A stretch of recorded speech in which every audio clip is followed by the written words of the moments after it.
Хорошо, тепло.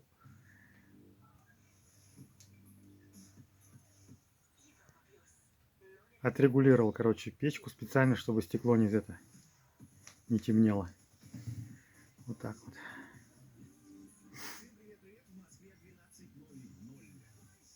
Пока температура, только приехал, затопил. Ну вот, 13 градусов. Это первая вот закладочка небольшая. Потом посмотрим. Сейчас время